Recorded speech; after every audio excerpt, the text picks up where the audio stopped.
Anna Briclapi de Happy Ménagerie. Bonjour, Sophie Paps de Famille Naturo. Aujourd'hui, avec C'est encore loin la mer, on vous parle des repas. Les repas, quelle galère! Et oui, en effet, les repas avec les enfants, c'est pas toujours simple. Ils ne mangent pas à l'heure à laquelle on veut, ils ne mangent pas ce qu'on veut, ils ne mangent pas dans la quantité que l'on aimerait qu'ils le fassent. Bref, c'est pas toujours simple. On a une phrase de Catherine Guéguin à ce sujet qui nous dit que si on veut connaître la manière dont se passe la relation entre un enfant et son parent, il y a deux moments absolument importants à observer, c'est les repas et le coucher. Autant vous dire que le repas est un vrai sujet. Dans cette émission, on ne vous parlera pas de la bonne alimentation. Ou très peu. On pourra le faire dans une autre émission parce qu'on a plein d'idées sur le sujet, on a des recettes, etc. C'est un peu mon métier aussi. Voilà. Donc, accessoirement, mon deuxième métier. Puisque Sophie est naturopathe, donc c'est une spécialité du duo.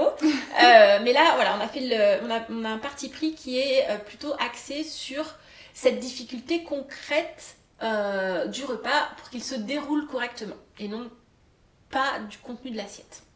Exactement, sinon on aurait vraiment fait des vidéos beaucoup trop longues et vous savez que c'est déjà notre spécialité, donc on va pas se mettre des bâtons dans les roues.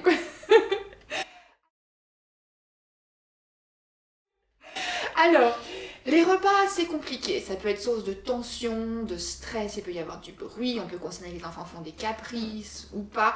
On a souvent un peu un jeu de pouvoir, d'autorité qui va se cristalliser autour des repas. Et puis, on peut projeter énormément de choses, nous, en tant que parents, autour de cette nourriture. Souvent, un petit peu, donner à manger, c'est donner de l'amour. Et quand on commence à parler amour, évidemment, c'est très compliqué de lâcher prise.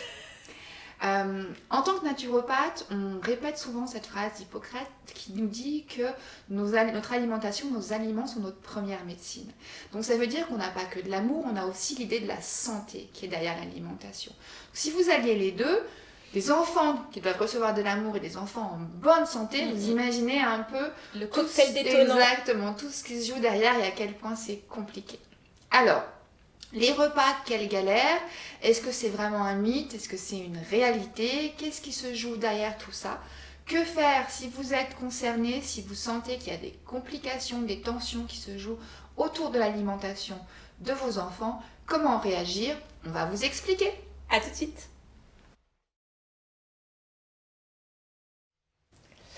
Alors pourquoi c'est si compliqué cette histoire de repas? Eh bien parce qu'il y a des éléments, ce qu'on appelle les éléments intrinsèques qui nous concernent nous personnellement et les éléments extrinsèques, les éléments qui viennent de l'extérieur. On va commencer par les éléments extrinsèques. Dans ces éléments, nous avons par exemple la pression sociale, les conventions sociales. Surtout en France, c'est pas facile de faire un repas, c'est particulièrement long. Traditionnellement, les repas simples, c'est entrée, plat, dessert, parfois avec du fromage intercalé. Voilà, on a tout un système en France avec des couverts qui doivent être placés d'un certain sens, dans un certain ordre, etc. Et on s'aperçoit qu'en fait, c'est complètement culturel. On a l'impression que c'est tout à fait normal, et on s'aperçoit que c'est absolument culturel. Par exemple, au Japon, on ne mange absolument jamais de laitage, on mange beaucoup de riz et pas de pain. Alors qu'en France, ça ne nous viendrait pas à l'esprit de ne pas manger de yaourt, puisqu'on nous dit qu'il faut absolument manger des laitages à tous les repas. Exactement. En Inde, par exemple, on mange essentiellement végétarien. Nous, en France, on va nous dire, enfin de moins en moins, mais traditionnellement, on nous explique qu'il faut absolument manger de la viande pour grandir et être en pleine forme. Ou traditionnellement, en France, on va avoir des petits déjeuners qui sont sucrés. Et finalement, dans la grande majorité des pays, que vous alliez justement en Inde, en Indonésie, ou même en Allemagne, en Angleterre ou en Norvège, les petits déjeuners sont plutôt salés finalement. Alors qu'on a vraiment l'impression que c'est comme ça que ça doit être. Et puis c'est pas seulement sur ce qu'il y a dans le plat, c'est aussi sur la manière de se nourrir. Tout à fait. Dans pas mal de pays, par exemple du Maghreb ou même à nouveau en Inde, on va avoir un gros plat pour tout le monde et puis les gens peuvent manger avec les doigts, sans couvert. Alors qu'en France, ce serait mal vu de partager tous un plat avec nos mains. Donc ce qui nous paraît finalement comme des obligations et des évidences, c'est culturel. Exactement. Il faut avoir en tête que c'est que culturel. D'ailleurs, pour étayer ce point de vue, on va aussi avoir des phrases culturelles, toujours, qu'on entend et qui nous forgent une attitude, une idée sur les repas. Par exemple, on va entendre quand l'appétit va, tout va. C'est une citation d'Obélix et Astérix. Notamment, on va entendre mange ta soupe, ça fait grandir. C'est important de grandir. C'est important de grandir. On valorise énormément le fait de bien grandir. On va voir aussi, quand on est malade, il faut que tu manges, sinon tu vas pas guérir. Alors que c'est exactement le contraire. Ça, c'est la naturopathe qui parle. Donc voilà, on va avoir des phrases comme ça, culturelles, autour du repas. Mais également, il faut finir son assiette. On a bien mangé, un enfant qui a bien mangé. Moi, je vois la nourrice de mon fils. Quand il a bien mangé, elle est contente, ça lui va bien. S'il n'a pas bien mangé, c'est un peu comme si elle n'avait pas bien fait son travail, tout en ayant le recul pour se dire, bon, c'est pas grave, c'est l'appétit de l'enfant, mais c'est toujours plus facile quand on a un bon mangeur, j'ai l'impression. Beaucoup d'injonctions qui vraiment vont nous mettre énormément de pression. Et ces injonctions-là, on les retrouve dès le départ. C'est-à-dire qu'une femme, par exemple, quand elle est enceinte, pendant sa grossesse, on va la peser systématiquement, de manière très très minutieuse, et il ne faut surtout pas qu'elle dépasse les 9 kilos, à la limite les 12 kilos, mais pas plus. Alors que finalement, d'un point de vue physiologique, certaines femmes ont besoin de prendre plus. Ça va dépendre... évidemment aussi du poids du bébé et du liquide amniotique, mais ça dépend du besoin de faire des réserves ou pas pour après, si on a décidé d'allaiter ou pas. Donc on est vraiment très très focalisé sur ce poids. Et quand le petit naît, c'est pareil. Il y a on le pèse déjà dès la naissance, très important, puis certains médecins vont demander... Des fois, tu perdrais quelques grammes dans les heures qui viennent.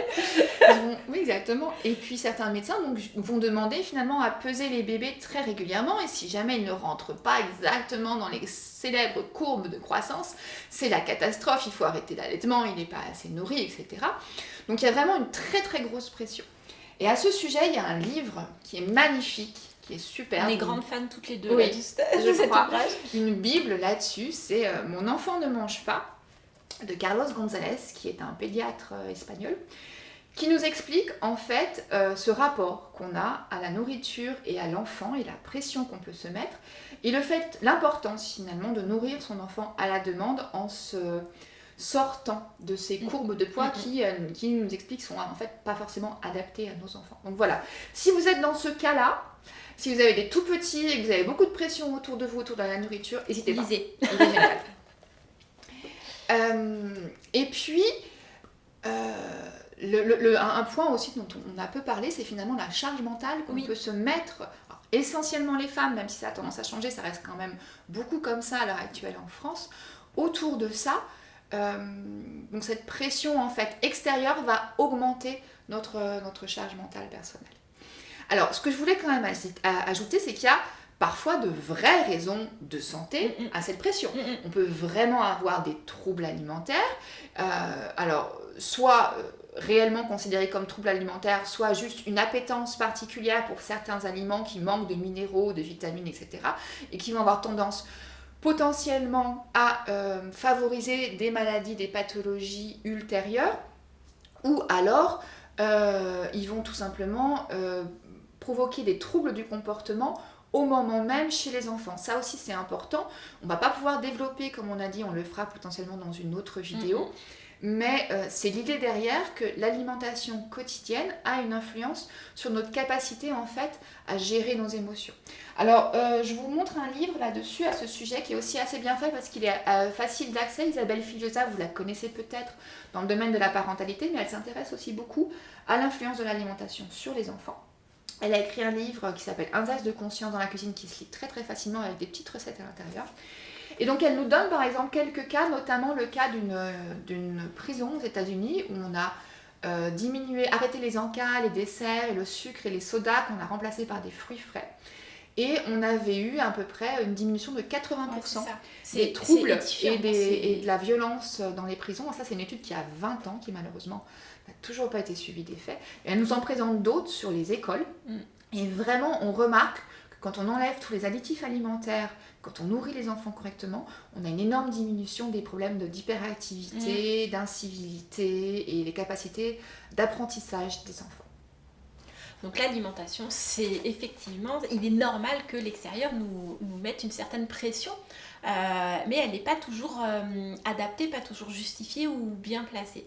On parlait de pression extrinsèque, mais il y a aussi la pression intrinsèque, c'est celle qui vient de l'intérieur, celle que l'on se donne à nous-mêmes et qui est nourrie finalement par toutes ces pressions extérieures. Par exemple, on va s'auto-créer de la peur parce que notre enfant ne grandit pas suffisamment, ne grossit pas suffisamment selon les critères extérieurs qui nous sont donnés, parce que si on est particulièrement attentif à la qualité des repas, eh bien on va avoir peur qu'ils ne se nourrissent pas suffisamment en termes de minéraux, en termes de vitamines, et tout ça, ça va favoriser une ambiance autour du repas qui va être potentiellement stressante. On peut avoir peur qu'ils soient mal élevés aussi. Oui, bien sûr, oui, parce que s'ils ne respectent pas les conventions sociales et qu'ils ne mangent pas les mains sur la table et non les coudes, avec la fourchette, le couteau comme il faut, dans l'ordre dans lequel ça doit être présenté, etc. Voilà, on peut aussi avoir cette peur que l'enfant ne soit pas bien élevé, qu'il ne puisse pas s'insérer dans la société. Ouais. On vous a déjà parlé de la mémoire traumatique dans l'émission précédente sur Noël, mais on va vous en reparler parce que la mémoire traumatique, ici, elle va encore jouer un très grand rôle. La mémoire traumatique, vous savez, c'est cette fameuse mémoire que nous avons, une mémoire émotionnelle. La mémoire, de manière générale, elle se stocke dans notre cerveau, il n'y a pas de problème, on se souvient des éléments, des faits, et on est capable de les raconter sans aucune émotion particulière. Il se trouve que lorsque nous vivons des événements avec une forte présence émotionnelle, plutôt négative, de la peur, de la tristesse, du stress, de l'angoisse, de la colère, on va la stocker dans l'amygdale essentiellement et dans l'hippocampe. Et l'amygdale, c'est une région du cerveau toute petite qui est surtout liée aux émotions. Et donc, alors, ce ne sont pas les mêmes amygdales qui sont là. Oui, c'est l'amygdale qui est là. Elles sont toutes en forme d'amande. Et du coup, je suis perdue. Donc, dans cette amygdale, on a stocké nos mémoires, la mémoire émotionnelle, et on va après oublier l'événement. On n'y pense pas, et parfois même, on ne s'est même pas rendu compte que ça nous avait particulièrement perturbé. Et puis on va se retrouver plus tard, un jour, une semaine, un mois, des années plus tard, à se retrouver dans une situation similaire, soit nous en tant qu'acteurs, soit en tant que spectateurs. Et tout d'un coup, on a une émotion qui va ressurgir, souvent la colère ou une vague de tristesse, ou voilà, on va être déstabilisé. Sans savoir trop pourquoi. Sans savoir pourquoi, et de manière un peu inconsidérée, un peu trop forte, exagérée par rapport au moment et au vécu. Et là, on sait que c'est la mémoire traumatique qui revient et qui va nous faire avoir des réactions disproportionnées, inappropriées. Je vais vous donner un exemple pour que ce soit plus clair. Si par exemple, lorsque vous étiez petit, on vous a seriné de finir votre assiette. On vous l'a dit, on vous a mis de la pression, on vous a obligé, ça a été stressant pour vous de finir votre assiette. Vous avez vécu comme ça a fonctionné ou pas, selon les points de vue des uns et des autres, et puis vous avez grandi, maintenant vous êtes parents, et quand votre enfant ne finit pas son assiette, eh bien vous êtes stressé, vous avez envie de lui dire « Fumis, maintenant tu vas la finir cette assiette », et vous n'arrivez pas à lâcher prise, en fait, sans savoir pourquoi. Et vous vous rendez bien compte que c'est trop fort, en fait. Et peut-être même que vous avez intellectualisé le fait que c'est pas si grave, que vous pourriez manger cette dernière cuillère de compote ou de yaourt ou de que sais-je, et que ça changerait pas la face du monde. Mais non, l'enfant il doit finir. Ça, c'est clairement votre mémoire traumatique qui passe. Et c'est comme ça qu'on se retrouve finalement avec des exigences de génération en génération. En préparant l'émission, on parlait un petit peu aussi du fait que certaines générations, avant nous, ont connu des périodes de disette, de famine, où on mangeait relativement peu. Et donc, on est resté dans l'idée que c'est important de continuer à manger, de faire des réserves, alors que ce soit des réserves de stock de nourriture ou des réserves physiques dans le corps, pour pouvoir justement les supporter, alors que nous, finalement, on n'en connaît plus. On n'en a plus besoin. Et dans la société, on a plutôt tendance à avoir des difficultés au niveau de surpoids et de l'obésité que des problèmes de personnes qui mangent peu. Donc dans cette dimension intrinsèque, on a nos peurs, on a la mémoire traumatique et on a également le fait que donner à manger, ça nous prend du temps matériellement. Donner une alimentation de qualité, j'entends, c'est sûr que si on fait réchauffer une pizza en 10 minutes, on n'est pas dedans, mais une alimentation de qualité, ça prend un petit peu de temps. Et puis, on a aussi une envie de donner de l'amour. Alors quand notre enfant rejette notre plat, déjà, on n'a pas beaucoup de temps, on peut avoir l'impression en tout cas d'avoir perdu du temps à cuisiner, et puis on peut avoir l'impression de se sentir rejeté par notre enfant. Ça, c'est très difficile. Ça, c'est hyper difficile à admettre. Et de fait, on va pouvoir avoir tendance à choisir des plats qui vont être privilégiés par l'enfant. Et c'est pas forcément une bonne solution. On est dans un cercle vicieux. Faire plaisir de temps en temps à son enfant, c'est super, c'est une très bonne idée, même au niveau alimentaire. Mais il ne faut pas rentrer dans cette idée que l'alimentation doit systématiquement être un plaisir. Ça doit rester anecdotique. Justement pour garder aussi cette notion de plaisir qui sinon aura tendance à disparaître. On vient de voir qu'il y avait différentes raisons pour lesquelles on se mettait une forme de pression autour des repas. On va maintenant aborder concrètement les différentes raisons pour lesquelles il y a des problématiques de repas à la maison. On va voir globalement 3 sous-sujets. La première, c'est que parfois, on se fourvoie sur la quantité ou la qualité de ce que nos enfants mangent. On a l'impression qu'ils ne mangent pas bien et finalement, c'est faux. On va voir ensuite si effectivement c'est inadapté, quels sont les critères qui nous permettraient de voir que c'est inadapté. Et puis, on verra dans un troisième temps comment définir quand c'est inadapté. Est-ce qu'il y a des critères qui nous permettraient de comprendre ou d'identifier une inadaptation de nos enfants? Ou les causes, en tout cas, qui pourraient expliquer pourquoi notre enfant a des difficultés finalement à suivre le régime alimentaire qu'on lui propose. Et c'est pas forcément parce qu'on l'a mal éduqué, mais qu'il y a d'autres facteurs qui peuvent intervenir. Alors, je me fourvoie parce que soit j'ai pas l'information, j'ai pas une bonne information, ou alors je ne suis pas objectif ou objective sur ce que mon enfant ingère réellement. Par exemple, on va avoir l'impression que notre enfant ne mange pas parce qu'il ne mange pas une suffisamment grande quantité d'aliments. Alors qu'on va avoir des enfants qui vont avoir des petits appétits, d'autres enfants qui vont avoir des gros appétits. On échangeait tout à l'heure, toi tes enfants mangent plutôt bien, et moi j'ai des petits moineaux à la maison. Et pour autant, ils mangent tous les 3, 4 à leur faim. Exactement, oui. Et si on considère le rapport poids à taille, moi ils sont même plutôt minces en fait.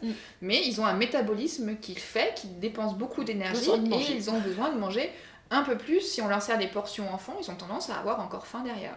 Alors que chez nous, une portion enfant, ça fait 2 enfants. Mais d'un autre côté, d'un point de vue métabolisme aussi, nous sommes différents et leurs papas aussi sont complètement différents. Donc il y a toute cette part de génétique qui est nécessaire de prendre en compte. Au niveau de l'allaitement aussi et du biberon, dès le début, on peut avoir des difficultés quant à la quantité. Il y a certaines personnes qui vont être très en difficulté avec l'allaitement parce qu'on ne peut absolument pas mesurer la quantité de ce que l'enfant prend. Je vous mets au défi de savoir ce que votre enfant prend quand vous l'allaitez. Et puis il y a d'autres personnes au contraire que ça va libérer parce que l'enfant prend, c'est lui qui dit, c'est lui qui veut, et puis c'est à la demande et ça convient très bien. Mais on a déjà là une potentielle difficulté sur la perception de ce que l'enfant prend ou ne prend pas. En termes de variété aussi, on a ces périodes de néophobie alimentaire. Vous savez, ces moments où les enfants tout d'un coup décident de ne plus aimer les raviolis, le fromage, ou plus exactement et plus souvent les légumes verts, le chou et ce genre de choses. Et ça fonctionne par phase. Donc il y a des moments ils vont aimer, d'autres moments ils vont moins aimer, et c'est pas très grave, c'est dans une évolution normale de l'enfant. Alors, ce qu'il est important de prendre en compte à ce moment-là, c'est que si on cristallise trop dessus, parce qu'on s'inquiète trop sur le fait que notre enfant, pour une raison ou une autre, ne mange plus de carottes cuites, on va pouvoir créer un problème qui serait passé de lui-même sans aucune difficulté si on avait laissé courir. Complètement.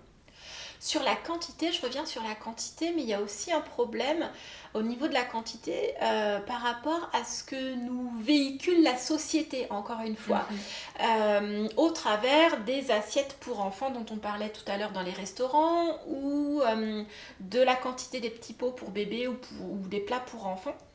On va avoir tendance à comparer ce que notre enfant va manger par rapport à cette quantité donnée qui est normée, mais elle est normée pour un enfant qui n'existe pas. Et du coup, si notre enfant mange le double, on va trouver qu'il mange trop. S'il en mange que la moitié, on va trouver qu'il mange pas assez. Alors qu'en fait, il mange ce dont il a besoin de manger. Et si, encore une fois, si on cristallise sur le fait qu'il ne mange pas assez, et qu'on va le forcer à manger, on va créer un problème. Et si on trouve que notre enfant mange trop et qu'on lui demande de pas trop manger, et c'est souvent le cas au niveau des petites filles, on leur dit là t'as quand même beaucoup mangé, et bien on crée le problème. Donc laissons la plupart du temps, en tout cas nos enfants, manger la quantité dont ils ont besoin. Tant que la nourriture est de qualité, ça pose pas de problème. Et puis on a aussi toute cette partie autour du grignotage, de la régularité. Parents, on a dans l'idée que notre enfant doit manger le matin, le midi, un goûter le soir. Dans certaines familles, il y a un goûter le matin qui est intercalé.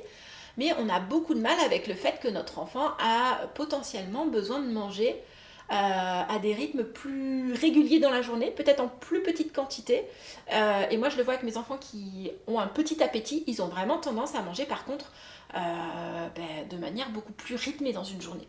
Oui, alors au niveau du grignotage, il y a plusieurs théories là-dessus. Même en naturopathie, on n'est pas du tout d'accord sur le sujet. Mais parce qu'on part du principe que parfois c'est intéressant d'avoir des grandes phases où on ne mange rien pour que le corps puisse se reposer. Mais si on regarde un petit peu ce qui se passait, ou on imagine ce qui pouvait se passer au temps des hommes préhistoriques, vous savez que j'aime toujours bien revenir un petit peu au paléolithique pour savoir comment est-ce qu'eux fonctionnaient, parce qu'on part du principe finalement que notre code génétique a relativement peu changé par rapport à ça, et donc on est encore adapté physiologiquement à la manière dont on mangeait. Les chasseurs-cueilleurs, de temps en temps, il y a un gros repas parce qu'on a chassé et qu'on a un animal, etc. Mais le gros repas, il est rare, il vient pas souvent. Par contre, très régulièrement, il y a plein de petits repas. On va se promener pour aller cueillir des fruits, on en trouve, on en mange un petit peu à ce moment-là.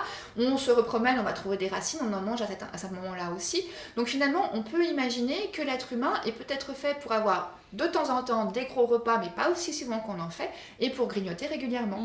Et beaucoup d'enfants de tout petits ont tendance à se diriger vers ça. D'ailleurs, l'allaitement à la demande, c'est ça. C'est ça. Et moi, je me suis aperçue, en regardant mon tout petit, là, qui a un peu plus d'1 an, que effectivement, il va commencer, parce qu'on propose traditionnellement, effectivement, 4 repas. Et il va avoir tendance à manger au début du repas un peu, il vit sa vie et il revient à la fin du repas. Donc, parce que sinon, c'est trop pour lui, je pense. Ouais. Alors, donc il y a cette idée-là que parfois, finalement, à cause des pressions sociétales ou des images qu'on a par rapport aux enfants, on a tendance à imaginer que notre enfant ne mange pas assez ou mange trop, alors que finalement, il mange juste à sa faim. Donc ça, c'est la première partie qu'on voulait vous présenter. Maintenant, on va regarder un petit peu, parfois, vraiment, c'est vrai que notre enfant peut avoir une alimentation inadaptée par rapport aux critères classiques. Alors déjà, cette question d'inadapté, c'est pas si simple que ça, parce que il y a des critères habituels qui vont être un petit peu culturels, il y en a des critères qui vont être un niveau surélevé, où on va chercher d'avoir ce qu'on appelle une alimentation hypotoxique, c'est-à-dire avec aussi peu d'aliments toxiques que possible pour pouvoir garder la santé et l'énergie. Donc déjà, ça va dépendre de où est-ce que vous vous situez par rapport à ça, et quels sont vos choix alimentaires et vos désirs par rapport à votre famille. Ça, c'est vraiment très très personnel. Moi, je vais juste vous faire un tout petit aparté sur ce qu'on dit généralement en naturopathie sur l'importance des aliments. On a tendance à considérer que dans notre société actuelle occidentale, on manque de légumes. Donc c'est vraiment la grosse part. On a besoin d'augmenter chez notre part de légumes, c'est le cas de la plus de 90-95% des gens que j'ai en consultation. On a besoin d'augmenter cette part de légumes, cette part de cru et de cuit en légumes, pour avoir des nutriments, des minéraux, des oligo-éléments qui sont adaptés. Et on a besoin, dans l'autre sens, très souvent de diminuer la part de glucides. Donc les sucres lents et les sucres rapides qui sont vraiment en quantité trop importante. Souvent les protéines, ça va à peu près. Les lipides, par contre, les bons gras, les bons lipides comme les huiles d'huile d'olive, de cameline, de lin, de colza, de première pression à froid, il faut souvent un petit peu aussi les augmenter. Alors ça, c'est le cas pour tout le monde. C'est pas le cas uniquement pour les adultes, c'est aussi le cas pour les enfants. On a parfois dans la société cette idée que les enfants ont besoin de sucre et qu'il faudrait qu'ils consomment énormément de sucre. Alors d'où est-ce que ça vient ? C'est vrai que les tout petits ont une appétence pour le sucré, qui est là tout simplement parce que le lait est excessivement sucré. Mais la difficulté qu'on a, c'est que la quantité de sucre qu'on trouve dans notre environnement actuel est bien trop importante et est très différente de la quantité de sucre qu'on avait au Paléolithique. Oui. Si on revient à nos hommes préhistoriques, les sucres qu'ils mangeaient dans la nature... C'est les fruits. Exactement, et les fruits n'avaient rien à voir. Si vous allez manger dans la nature, par exemple, des fruits de cynorhodon ou les fruits de la lisier blanc, qui sont des petites anis, qui sont un peu les ancêtres des pommes, vous goûtez ça, ça n'a absolument pas le même sucre qu'on trouve à l'heure actuelle dans les fruits chez nous. Donc même les fruits ont changé et sont plus sucrés. Mais comme nous, on a gardé notre cerveau qui fonctionne avec le système de la récompense, qui était important et intéressant au niveau des hommes préhistoriques, parce que quand on rencontrait des fruits, il fallait en manger beaucoup, parce qu'on n'allait pas en rencontrer régulièrement après. On a toujours ce système-là qui nous envoie de la dopamine et qui nous dit « Vive, des sucres, super, on en veut encore !» Et c'est le même cas avec les bonbons, avec les barres chocolatées, et ça fonctionne, le cerveau fonctionne toujours pareil. Donc on a une adaptation de la société qu'il nous faut gérer différemment. Donc cette appétence pour le sucré, elle est là, elle est importante, mais le problème c'est qu'elle est trop importante par rapport à ce qu'on leur propose aujourd'hui. Donc moi je pars du principe qu'il n'y a pas forcément d'aliments spécifiques aux enfants. Il faut leur proposer donc une alimentation riche en légumes, relativement pauvre en sucre, et après les laisser gérer au mieux en fonction de ce qu'ils ont envie de manger là-dedans. Concrètement, dans l'idée, on fait un plat qui leur convient et puis ils piochent qui convient à toute la famille. Je dirais même pas qu'aux enfants. Et après, ils piochent dedans. Avec des légumes, Exactement. un peu de glucides, un peu de protéines, de l'huile, et ils piochent dedans, et puis voilà. Tout à fait. Alors, encore une fois, si on peut vraiment détailler la chose, et j'espère qu'on aura l'occasion de le refaire, mais c'est l'idée générale. Alors après, on parle beaucoup d'instinct. Au niveau de l'alimentaire. Justement, avec le sucre... Exactement. Donc c'est un petit peu l'idée.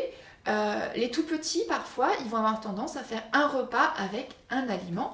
Et on explique souvent qu'en fait, c'est parce que instinctivement, ils se rendent compte que là, ils vont manquer de protéines ou ils vont manquer de lipides. C'est vrai que les protéines et les lipides ont tendance à être plus efficaces au niveau de l'apport calorique, surtout les lipides que ne sont par exemple les légumes verts.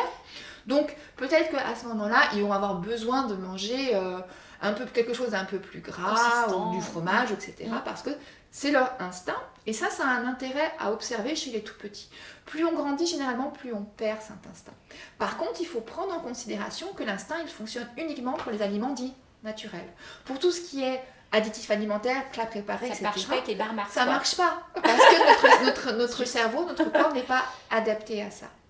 C'est la première chose. Et puis ensuite, au niveau de cette capacité qu'a l'enfant à manger plusieurs jours un seul aliment, je dirais deux choses. Je dirais qu'en fait, c'est pas si grave que ça, parce que l'équilibre alimentaire, il va pouvoir se faire sur le long terme. Mais c'est vrai qu'il faut quand même toujours garder à l'esprit que c'est intéressant d'essayer autant que possible, sans forcer l'enfant, que chaque repas soit équilibré.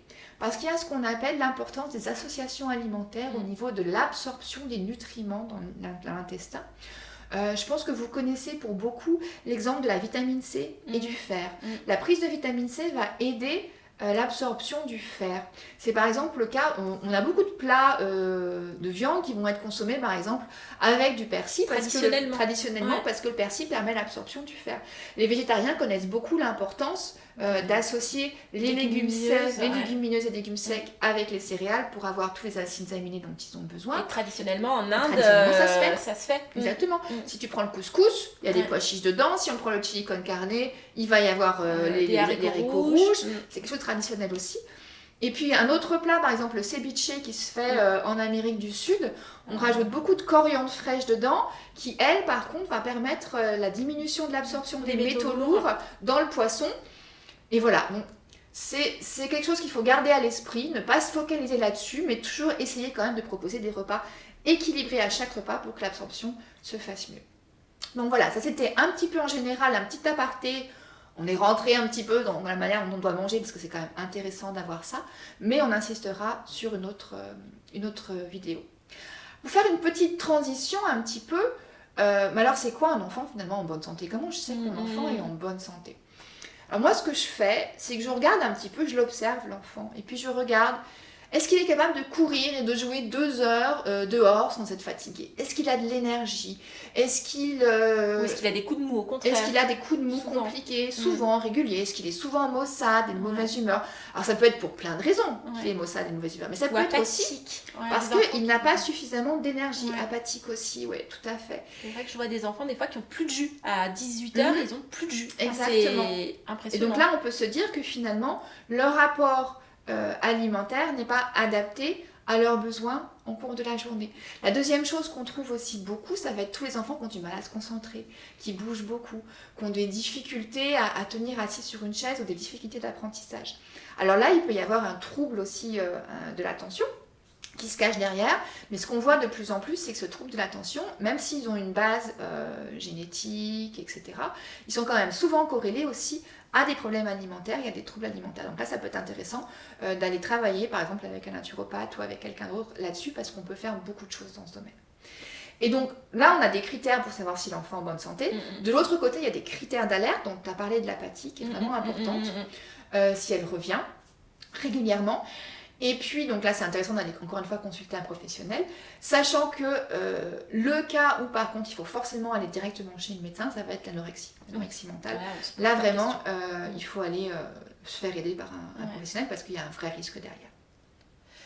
Excellente transition parce qu'on va aller voir du côté des causes, les raisons qui font que votre enfant ne mange pas comme il le faudrait ou comme vous pourriez vous y attendre. Dans la mesure où vous avez déjà réfléchi au point 1 et au point 2 que nous avons évoqués précédemment, et malgré tout ça, vous avez bien regardé, vous avez bien étudié votre enfant, vous avez bien observé et vous avez bien tout réévalué, et n'empêche que voilà, votre enfant, comme une dame qui est venue me poser la question, son enfant ne mange que des nuggets et je sais plus 3 ou 4 autres éléments, et il a 10 ans, et c'est un problème, on va avoir des enfants qui ne mangent pas certaines textures, voilà. Donc, quels sont ces critères? Eh bien, on va commencer par l'interview d'une orthophoniste spécialisée dans les troubles de l'oralité, donc tout ce qui est de la sphère buccale, qui s'appelle Alice et qui va nous expliquer dans quel cas il est intéressant d'aller voir justement un professionnel comme elle. Bonjour Alice, est-ce que vous pouvez nous préciser ce que c'est qu'un trouble de l'oralité alimentaire? Bonjour Anne. Alors, l'orthophoniste diagnostique un trouble de l'oralité alimentaire, appelé aussi un trouble alimentaire pédiatrique, lorsque le bébé ou l'enfant éprouve des difficultés marquées à s'alimenter de manière suffisamment variée et équilibrée, en rapport avec son âge, et ceci a un impact sur sa développement et ou sa croissance. D'accord. Du coup, juste pour ma culture, quand on dit pas assez, il mange pas assez, c'est quoi le critère du coup? Enfin, quand vous dites c'est pas assez varié, alors, par exemple. Pas assez varié, c'est-à-dire que c'est varié en texture, c'est varié au niveau olfactif, gustatif, enfin voilà. Au niveau sensoriel, en tout cas, ce qu'on apporte comme alimentation, c'est suffisamment varié en sollicitation. D'accord. Et quand je dis équilibré, là, c'est d'un point de vue plutôt nutritionnel. Nutritionnel, oui. Voilà. Quand on a un enfant qui ne mange plus que des nuggets et des pâtes, on est dans un trouble là, on n'est pas varié et on n'est pas équilibré. On est d'accord. C'est possible qu'on soit dans un trouble de l'oralité alimentaire. Très bien. C'est pas systématique, puisqu'on peut retrouver ça aussi dans les néophobies alimentaires, mais c'est justement là, quand l'impact est très grand de toute façon sur la vie quotidienne, même si c'est de la néophobie, nous, on va prendre en soin pour guider les parents et justement faire en sorte qu'ils puissent aménager l'environnement pour que les sollicitations qu'ils proposent soient aussi suffisamment adaptées à l'enfant et ajustées à la problématique pour que justement les néophobies disparaissent tout seuls. Généralement, on n'a pas beaucoup besoin de séances en fait. Pouvez-vous nous préciser le rôle de l'orthophoniste auprès des enfants qui ont des problèmes au niveau de l'oralité alimentaire? Bien sûr. L'orthophoniste va tout d'abord réaliser un bilan de l'oralité et des fonctions oro-myo-faciales, c'est-à-dire qu'il va investiguer les compétences motrices et sensorielles orales de votre enfant, ainsi que son comportement pendant les repas. Le bilan s'articule en plusieurs temps, une anamnèse, c'est le recueil de la demande des parents et des signes qui les ont amenés à me consulter. Et on va aussi préciser certains points de son histoire. Un examen clinique pour vérifier l'intégrité des structures autour de la bouche et dans la bouche. L'analyse d'un temps de repas. Et enfin, un examen plus précis de ses compétences motrices orales, de succion, mastication, déglutition et respiration en fonction de son âge, et des compétences sensorielles orales, c'est-à-dire la façon dont il gère les informations sensorielles, olfactives, tactiles et gustatives. À l'issue du bilan, l'orthophoniste va, en fonction de ses conclusions, établir un diagnostic, construire avec les parents un projet thérapeutique, proposer des séances, le plus souvent sous forme de guidance parentale. Ça me paraît un point essentiel pour amener les parents à comprendre les difficultés de leur enfant et à proposer des sollicitations ajustées, progressives et fonctionnelles qui vont garantir l'évolution de leur enfant. Enfin, et si nécessaire, il va orienter les parents vers un médecin spécialiste, comme un gastropédiatre ou un ORL, ou vers d'autres professionnels pour une prise en soins pluridisciplinaire de qualité, comme un kinésithérapeute, un chiropracteur, un diététicien, un psychologue, une psychomotricienne, un ergothérapeute, etc. Merci beaucoup. Est-ce que vous pouvez nous donner quelques signes d'alerte? Voilà, des parents qui se poseraient des questions sur est-ce que mon enfant aurait besoin d'aller voir un praticien tel que vous? Voilà, 3, 4, 5 signes d'alerte à ne pas oublier, à ne pas zapper. Oui, alors je vais dresser ici une liste non exhaustive des signes qui ont amené les parents à me consulter et donc qui ont été le plus souvent rapportés par les familles lors de notre premier entretien. Chez le bébé, on peut avoir un allaitement douloureux, malgré l'aide d'une sage-femme ou d'une consultante en lactation pour optimiser l'installation et la position du bébé au sein. Des tétées ou des prises de biberon qui vont être longues, fatigantes, fractionnées. Une succion qui ne semble pas efficace, pas suffisamment rythmée, avec des fuites de lait, la langue qui lâche le mamelon ou la tétine. Des difficultés à sélectionner un biberon ou une tétine qui va être acceptée par l'enfant. Une absence ou peu d'exploration orale et tactile des objets entre 3 et 24 mois. Un bébé qui ne réclame pas et qui ne semble pas avoir faim. Et enfin, des toux ou des fausses routes pendant les prises alimentaires. Chez l'enfant, à la diversification alimentaire, on retrouve des refus durables pour des textures un petit peu plus solides comme les morceaux, malgré des tentatives répétées, et donc une préférence pour du mixé lisse. Les repas sont longs, difficiles et anxiogènes à la fois pour les parents et pour les enfants. On retrouve des mécanismes de défense tels que la fuite ou l'opposition. On retrouve aussi une sélectivité, c'est-à-dire que les enfants vont privilégier certaines textures, certaines odeurs, certains goûts, certaines couleurs d'aliments ou même le packaging. On retrouve un panel alimentaire réduit, c'est-à-dire que les enfants vont accepter moins de 20 aliments différents. La présence de haut-le-cœur réguliers, voire même de vomissements. Une toux ou des fausses routes pendant les repas. Un stockage d'aliments en bouche, ces fameux enfants qui font les hamsters. Des enfants qui ne réclament pas, qui ne montrent pas d'appétence particulière et pas de plaisir à s'alimenter. Ou au contraire, des enfants qui vont se nourrir de manière goulue, férocement, avec de gros morceaux. La nécessité aussi de mettre en place des distracteurs pendant les repas, comme la télévision, la tablette, des petits jeux, ou même des parents qui font les clowns devant l'enfant pour qu'il puisse s'alimenter. Et enfin, un brossage de dents et des soins du visage qui peuvent être conflictuels. Est-ce que vous auriez des petites astuces à conseiller à nos parents qui seraient en difficulté avec les troubles alimentaires de leurs enfants? Alors, pour les bébés, laissez l'enfant explorer les objets en les portant à la bouche. Proposez des hochets de dentition de forme, de texture et de matières variées. De la même manière, confiez-lui sa cuillère et des aliments hors temps de repas pour l'amener à se familiariser avec eux. Cuisinez et préparez les repas avec lui. Fréquentez les marchés et les cueillettes afin qu'il puisse sélectionner lui-même des aliments qui sont susceptibles de le mettre en appétit. Pendant les repas, veillez à une bonne installation et à sélectionner des couverts, des verres et des assiettes qui seront ajustés en fonction de sa morphologie et de ses compétences oromotrices. Vous pouvez aussi veiller à bien soigner vos présentations. Proposer des assiettes ludiques, des aliments en petite quantité, quitte à ce que votre enfant vous sollicite pour se resservir. Invitez votre enfant aussi à découvrir des aliments hors temps de repas pour une exploration sensorimotrice, sans aucune pression, sans avoir à y goûter.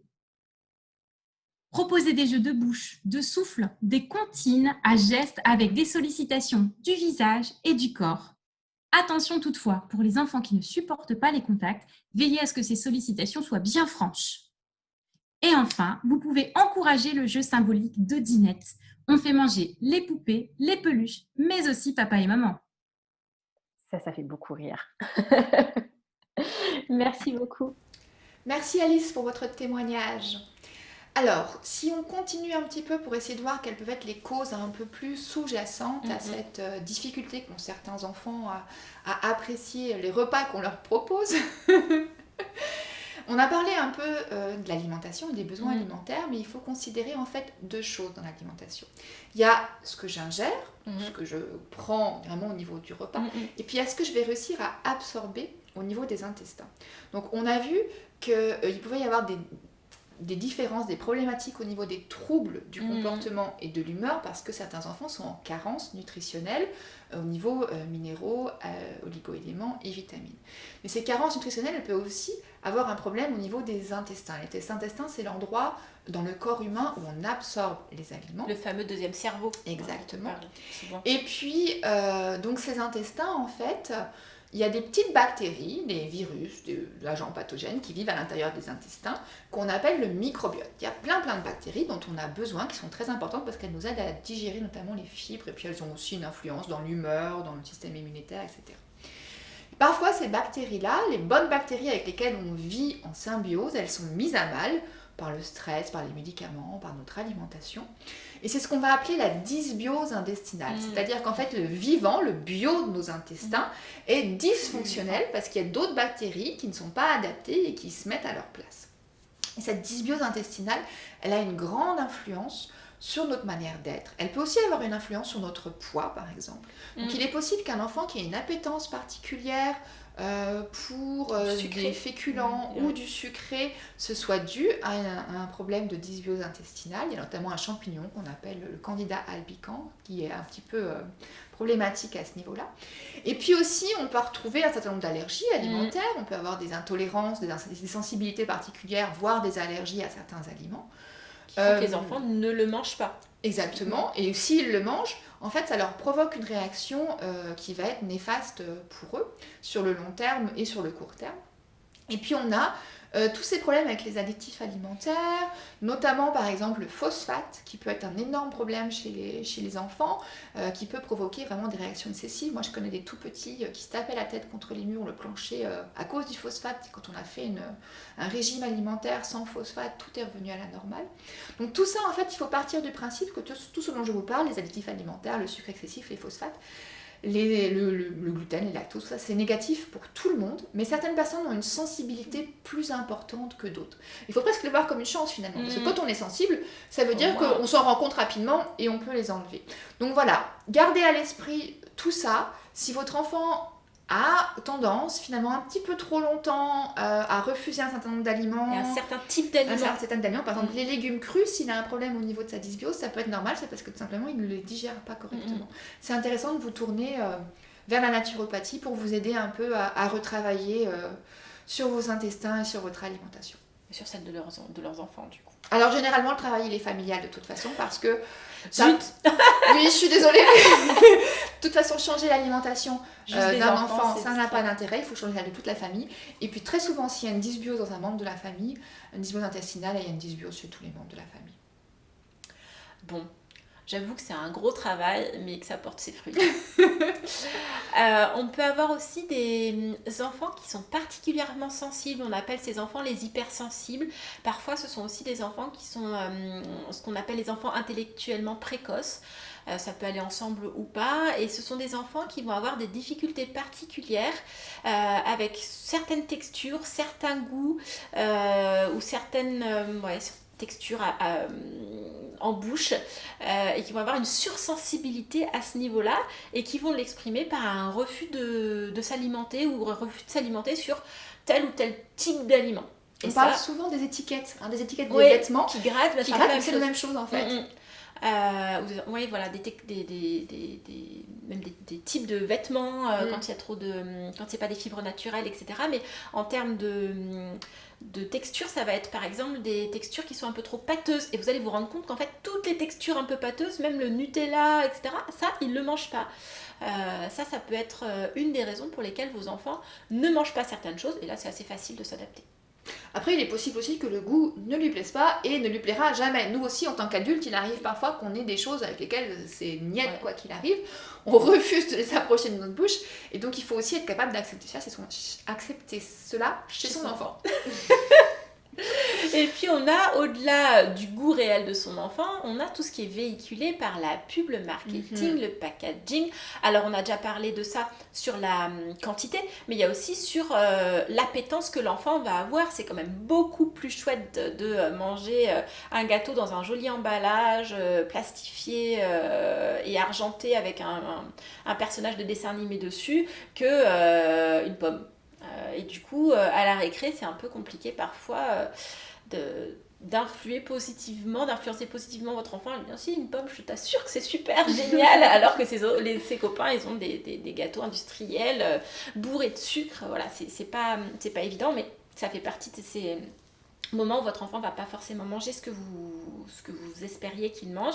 Et malheureusement, en grandissant, cette influence de l'extérieur va en augmentant parce qu'il va chez des amis, parce qu'il mange à la cantine et que de fait, cette alimentation que vous ne gérez plus, influence son microbiote, son goût, son appétence et son panel de nourriture. Exactement. Donc on essaiera de vous proposer quelques petites solutions par rapport à ça, mais c'est vrai qu'il n'y a pas non plus de solution miracle. On vit dans une société, on doit l'accepter. C'est ça.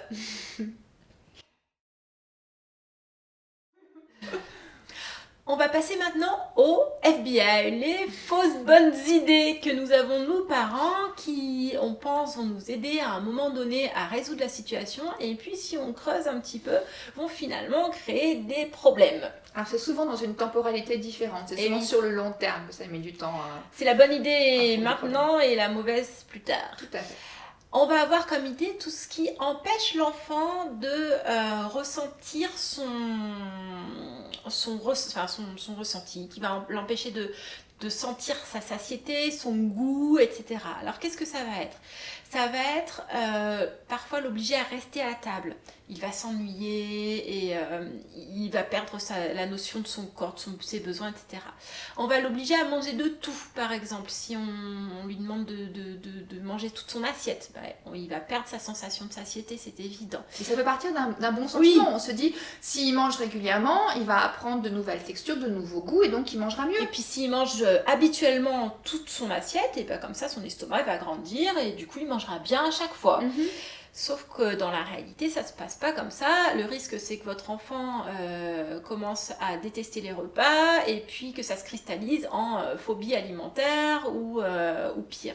En jeu de pouvoir aussi. En jeu de pouvoir, en adultisme. On vous a déjà parlé de l'adultisme dans la vidéo sur Noël avec l'agisme. Mais l'adultisme, en bref, c'est le positionnement de l'adulte vis-à-vis de l'enfant où l'adulte estime avoir la possibilité de donner des ordres, des directives, etc. à un enfant parce qu'il aurait plus d'informations, c'est lui qui sait, en fait, voilà.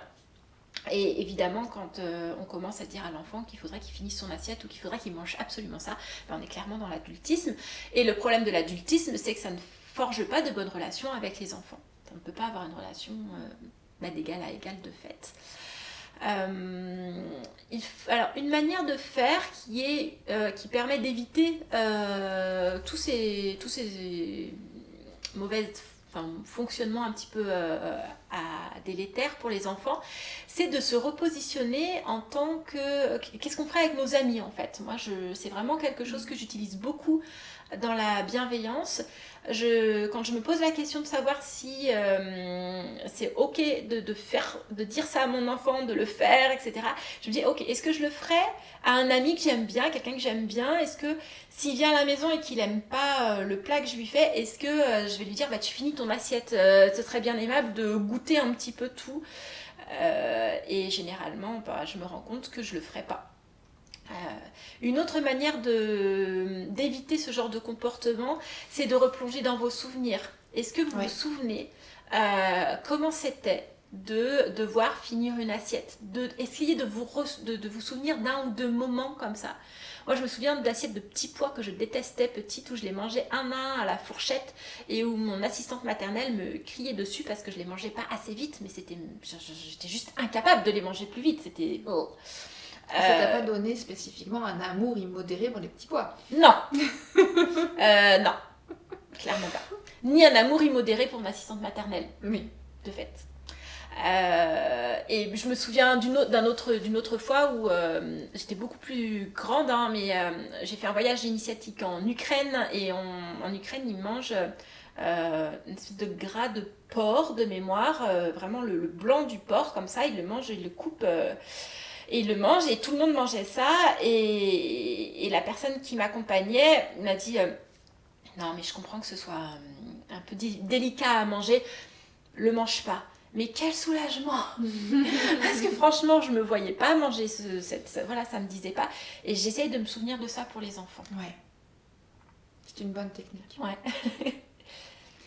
Alors, d'une manière plus insidieuse justement, et moins évidente, on a parfois tendance à obliger à goûter parce qu'on se dit que ça serait intéressant que l'enfant teste de nouvelles choses, de nouveaux goûts. Puis on se dit, bon, s'il n'aime pas, c'est pas grave.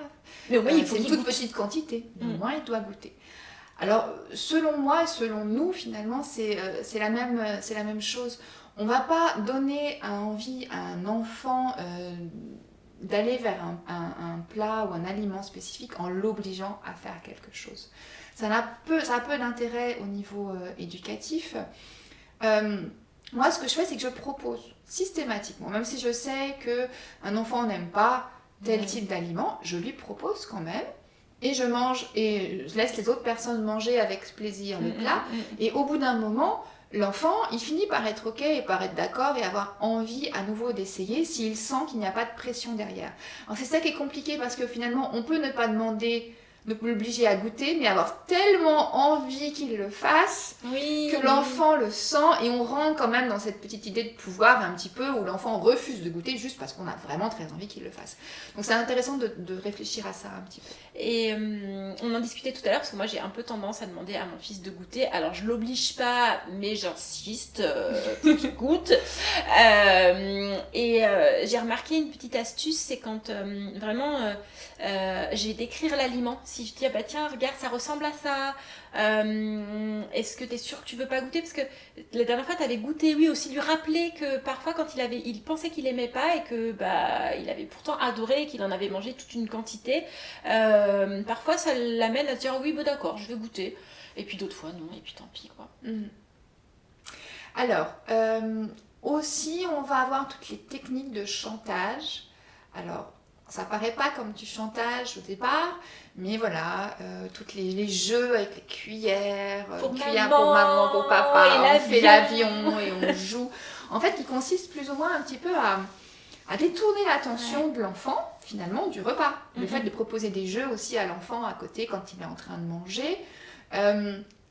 C'est l'idée qu'on va avoir une récompense qui va être extrinsèque, encore une fois, et donc qui va empêcher l'enfant de se relier à ses sensations intrinsèques. Ça, c'est très embêtant, parce que, comme on le disait tout à l'heure, il va perdre la capacité de savoir s'il a faim, la capacité de savoir s'il n'a plus faim, la capacité de savoir si ça lui plaît vraiment, si ça lui plaît pas, parce qu'il n'est pas actif, il est passif en fait de ce qui se passe. Et ça peut avoir des conséquences vraiment importantes au niveau trouble de l'alimentation. Et puis on se retrouve avec des adultes après qui font des stages de pleine conscience pour réapprendre à manger en pleine conscience, alors que a priori un enfant, si on le laissait faire depuis le départ, il serait capable de manger en pleine conscience. C'est quelque chose qu'on détruit et qu'on essaye après de réinculquer avec grande difficulté chez l'adulte. Et pour autant, c'est souvent, quand c'est fait avec une bonne intention, encore une fois. Absolument. Moi, j'ai eu en consultation des parents qui faisaient manger leurs enfants devant la télé, devant les écrans. Donc pour ça, faites un petit tour sur notre vidéo sur les écrans pour comprendre en quoi ça peut être néfaste. Mais là, l'idée, c'était que leur enfant ne mangeait pas, ils en étaient inquiets, ils ne trouvaient pas de professionnels. Voilà, le pédiatre disait juste, c'est pas grave, il faut qu'il mange en revanche. Alors, bonjour l'injonction pour les parents, votre enfant est en train de maigrir, il faut qu'il mange. Et bon, bah, c'était la technique qu'ils avaient trouvée, ils n'en avaient pas trouvé d'autre. Parce que l'enfant restait calme devant Ouais, l'écran, et donc il ne faisait pas attention à ce qu'il mangeait. C'est ça. Et en fait, en creusant, on s'est aperçu qu'il avait a priori des troubles de l'oralité, ce qui faisait qu'il avait des difficultés à manger. Et finalement, en n'ayant pas été au bout du truc, ben on va recréer du problème sur un truc où il y a déjà un problème. C'est dommage. Ouais. Donc si vous le faites, a priori, c'est que vous y avez une raison, mais que cette raison-là, il faut peut-être creuser dans un autre... Aller chercher la plus cause loin. de la vraie raison avec un professionnel, si nécessaire. Carlos González, dans le livre dont on vous a parlé tout à l'heure, et qu'on aime donc toujours autant, nous parle du fait de manger plus. On a dans l'idée que c'est toujours intéressant que notre enfant mange un petit peu plus. Donc en tout cas, c'est mieux qu'il mange un peu plus qu'un peu moins. Oui. Et puis que, je sais pas, moi j'ai l'impression culturellement, s'il pouvait finir son yaourt, ce serait mieux. Hein, ou si t'es sûr t'as pas encore un petit peu faim. Et il nous explique, preuve à l'appui, ce que ça fait de faire manger un enfant un petit peu plus. Il explique que si on fait grossir l'enfant uniquement de 10 grammes par jour, il grossit en un an de 3,5 kg. Évidemment, un Chez un enfant, c'est énorme. C'est juste énorme. Au lieu, à 2 ans, de faire 12 kilos, il en fait 19. Voilà. À 10 ans, au lieu d'en faire 30, il en fait 65. C'est mon poids. Donc, c'est là, voilà. Là, on crée une obésité avec 10 grammes par jour. Et il explique, c'est là où c'est intéressant, qu'est-ce qu'il faut manger pour 10 grammes de plus par jour. Eh bien, il calcule que pour 1 gramme de graisse corporelle, il faut 10,08 calories, que ça fait 108 kilocalories à prendre par jour, et c'est exactement ce que donne, je cite, un yaourt aux fraises ou la moitié d'une baigne au chocolat ou un petit pot pour bébé, voire encore 250 ml de jus de fruits commercial. Donc en ajoutant simplement un yaourt, ça paraît pas beaucoup, tous les jours à votre enfant, alors qu'il n'en a pas envie et qu'il n'a pas faim, qu'il a plus faim. À 20 ans, il est obèse. Donc respectons leur rythme, respectons leur quantité. Une autre mauvaise idée, c'est de les faire culpabiliser. D'essayer de les responsabiliser, mais en les culpabilisant. Dire, bah tu sais, regarde, tu manges trop, tu manges autant que ton père, vraiment, fais attention. Regarde, lui, il est gros. Ou arrête de manger des bonbons, ça suffit maintenant. L'idée est bonne de leur donner des informations, mais c'est la manière dont on l'amène. Ou le fait de leur donner des étiquettes. Oh, bah, de toute façon, alors horrible, hein, mais de toute façon, t'es grosse. Lui, de toute façon, il mange n'importe comment. Donc l'enfant entend ça et finalement, après, il s'y conforme. Il se conforme à l'image qu'on a de lui. Moi, je voulais juste rajouter dans les fausses bonnes idées, pour terminer dessus, le fait de faire des repas spécifiques, des plats spécifiques pour les enfants. Parfois, quand on s'aperçoit que nos enfants ne mangent rien, on réduit de plus en plus la liste des repas de la famille et on finit par ne faire que des plats dits typiquement pour enfants, alors qu'encore une fois, comme je vous le disais tout à l'heure, selon moi, il n'y a absolument aucun plat typiquement pour enfants. Un enfant n'est pas censé manger, se restreindre de manière aussi forte, même s'il peut y avoir des phases pendant lesquelles il le fait. Et donc, là, la difficulté, c'est que vous diminuez la diversité de ce qu'il voit, et donc on rentre encore plus dans l'histoire de la néophobie, parce que comme il les voit moins et qu'ils lui sont moins proposés, il va avoir moins tendance à aller vers eux quand il va les rencontrer. Exactement. Et donc là, on rentre dans un cercle vicieux dont il est parfois difficile à sortir, on met parfois énormément de temps. Moi, j'ai en consultation des jeunes de 20, 25 ans, 30 ans, avec énormément de troubles pathologiques inflammatoires, dus au fait qu'ils ont eu une alimentation pauvre en nutriments pendant des années. Donc voilà, une fois de temps en temps, on est d'accord, c'est ok, c'est sympa, c'est sympathique, etc. Rester là-dessus, se restreindre systématiquement parce que les enfants ne mangent rien, c'est compliqué. Dans ce cas-là, il faut mieux aller voir quelqu'un, se tourner vers un professionnel pour essayer de trouver des bonnes idées et casser ce cercle vicieux avant qu'il en devienne. On va passer maintenant aux solutions concrètes pour vous aider. Et on en a plein.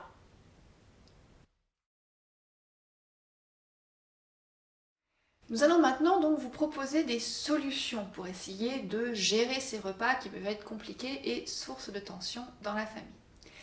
Alors, le premier grand axe de travail, c'est la prévention. C'est l'idée en fait qu'il faut mieux réfléchir en amont à la manière de ne pas se poser des problèmes plutôt que de devoir après changer des habitudes alimentaires chez les enfants. Donc ça s'adresse évidemment un peu plus à ceux et celles qui ont des enfants en bas âge, mais je pense que c'est intéressant de toute façon pour tout le monde de garder ça à l'esprit. Alors ces bonnes habitudes alimentaires, elles vont se prendre en fait dès presque la préconception de l'enfant. Globalement, pas vous, ceux qui nous regardez, ou sauf si vous allez avoir des enfants. Il y en a d'autres qui peuvent venir, voilà. exactement. Ou dès la grossesse, donc il y a pas mal d'études qui se rendent compte en fait que des carences alimentaires au moment de la grossesse peuvent avoir une influence sur la capacité d'attention, la capacité cognitive de l'enfant. Je sais pas, le papa et la maman ou juste chez la maman? Alors au niveau de la préconception, oui, je pense que on va plus être quand même sur la capacité de faire des fausses couches que de choses comme ça. Il n'y a pas d'études forcément qui vont relier chez le papa des carences au papa avec l'attitude de l'enfant. Mais est-ce que c'est parce qu'on n'est pas encore allé assez loin ou pas? Je sais pas. Je trouve ça intéressant de toute façon que dans une famille, chaque personne travaille sur soi au niveau alimentaire. Comme on l'a dit, c'est compliqué si on a tout seul, c'est compliqué. Ouais. Donc vous connaissez par exemple la prise alimentaire de B9 qui est recommandée à tout le monde. Alors ça c'est pour des raisons pathologiques et physiques. Et bien ça va être la même chose, un manque de magnésium, un manque de vitamine D, un manque de plein de choses pendant la conception peut avoir une influence, ainsi que notamment du stress ou des médicaments. Donc comme on l'a dit, sur le microbiote, sur votre microbiote de maman à vous, et donc sur le microbiote futur en fait de votre enfant, puisque les deux sont relativement reliés. Donc voilà, prenez des bonnes habitudes vous-même dès le départ, avant d'avoir des enfants, si c'est possible. Faites-vous aider pour savoir à quoi ça correspond. Et travaillez sur votre microbiote intestinal. Donc voilà, si vous avez des questions, n'hésitez pas à vous adresser à moi. C'est la première chose. Ensuite, on va avoir l'allaitement. L'allaitement qui va permettre, on en parle beaucoup, mais de diversifier les goûts et les saveurs chez le tout petit. Alors là, par contre, il faut aussi que la maman mange correctement pour qu'il y ait cette possibilité-là. Il faut qu'elle ait envie. Exactement, bien sûr. Il faut qu'elle puisse et après, il faut qu'elle mange diversifiée. Oui, donc c'est pas si simple que ça. Mais si vous arrivez à le faire, si vous êtes motivé, c'est vraiment intéressant. Et l'allaitement long aussi va permettre finalement de se détacher énormément de ce que mange l'enfant, puisqu'on va se dire, on sait qu'on continue à donner le sein, et donc on continue à donner une alimentation adaptée à son enfant pendant longtemps. Donc on peut ne pas trop stresser parce que voilà, il ne mange pas comme on le voudrait. Après l'allaitement, on a la diversification qui va commencer à arriver. Donc la diversification, c'est important aussi qu'elle soit faite dans l'atmosphère la plus calme possible et la plus agréable. Et pourtant, c'est pas évident parce que ça peut être très stressant. Exactement, oui, c'est pas si simple parce qu'il y a aussi beaucoup d'informations différentes qui arrivent dans tous les côtés. Peut-être qu'on fera aussi un jour une émission là-dessus. Sur la diversification. Parce que je pense qu'il y a suffisamment à dire. Et il y a, dans la diversification alimentaire, il y a tout un thème qui s'appelle la diversification menée par l'enfant, la DME. Alors l'idée en fait, c'est que on va laisser l'enfant libre de manger à son rythme, selon ses désirs, ce qu'il désire. Et on ne passe pas par les sacro-saintes purées ou les compotes moulinées. On part du principe que l'enfant, surtout s'il a allaité, mais c'est possible autrement, mais s'il a continué à avoir ce mécanisme au niveau des mâchoires, va être capable de croquer des aliments qui doivent rester plutôt oui, mais ça ne veut pas forcément. Enfin, je veux dire, il ne mangera pas grand-chose d'une pomme ou quelque chose, mais on va tirer du jus, etc. Et donc l'intérêt en fait, c'est que l'enfant est actif. Il ne passe pas par ce côté passif où vous lui donnez à manger. Il arrête quand il n'en a plus envie, il mange quand il veut, et donc il garde vraiment une conscience et une connaissance avec son corps qui est très intéressante. Alors ce que je voulais dire par rapport à ça, au niveau de la prévention, c'est-à-dire que au moment de la diversification, essayez dès le départ de donner des aliments intéressants à vos enfants, plutôt des légumes et des fruits que du pain ou des boudoirs ou des choses comme ça qu'on voit parfois. On donne ça aux enfants parce qu'on sait qu'ils vont apprécier, on ne réfléchit pas plus que ça, on se dit, voilà, ils vont aimer. C'est pratique aussi. C'est plus pratique d'avoir un petit boudoir dans un pot qu'un morceau de pomme où on ne sait pas trop quoi en faire. Quand on se promène... là, je ne sais pas, mais peut-être, oui. Pour le vivre en ce moment, je peux te dire que ça pose un problème d'organisation. Le boudoir, il reste dans la voiture. Ça demande de préparer la pomme avant et de la mettre dans un petit pot, c'est vrai. C'est vrai. Et, mais finalement, ça veut dire qu'on donne une habitude à notre enfant dès le départ, qui commence la nourriture avec des choses qui sont beaucoup trop sucrées et qui sont inadaptées finalement à ses besoins.